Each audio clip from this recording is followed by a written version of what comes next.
Hi, I'm Kerry Watson, and here is one of the best histories of the Second World War that I have read in a long, long time. It's called Paris 44, The Shame and the Glory by Patrick Bishop, and it focuses on really just a week and a half in late August of 1944 when Paris was liberated. And Bishop provides an amazing amount of background to this event in a fairly short book. It's only just over 300 pages, and brings together a lot of fascinating historical strands that often don't get the light of day, or at least are not part of the mythology of the liberation of Paris and the general history of World War II. Now, the myth goes that Paris liberated itself. At least that's a myth that some elements of French society and history have wanted to keep alive for a very long time.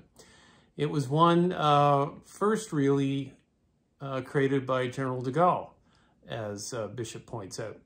And it was part of really a political plan to reestablish French sovereignty in the sense that it was now a nation of an equal of the other allies, and also really to allow de Gaulle to emerge as the leader of the new French state at the end of World War II. Other elements that are of great interest in this book is Bishop's detailing of the degree to which the French people collaborated with the Nazis. Now, this has been a topic that has been very hotly debated in the historical record ever since the war. Famously, the French documentary The Sorrow and the Pity sort of brought to light the degree to which many French people collaborated or just cohabited with the German occupiers.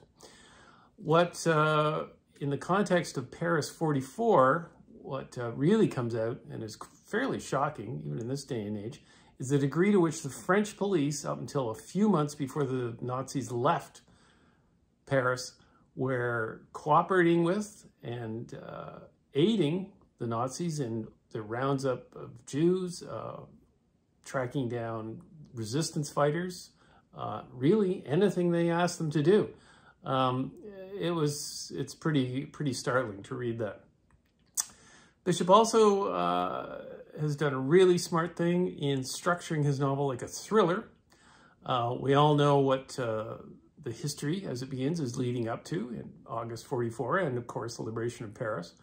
But he hops back and forth in time from macro to micro views, brings in various famous faces like Hemingway, J.D. Salinger, de Gaulle, of course, Picasso, showing how they all came together during the liberation of Paris and how they related to or how they encountered the war, how they dealt with it, how someone like Picasso, typical of many people in France, really sat on the sidelines, was not a collaborator, was not in the resistance, was a fence sitter in some ways, or resisted only in the psychological sense, not in the active sense.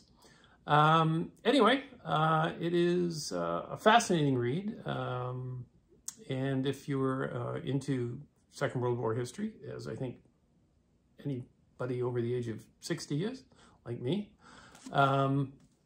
then this is a more than worthy addition to the field. And time to promote my own book, my novel, The Skeleton Palms, noir mystery thriller set in California and Nevada. It's good. And until next time.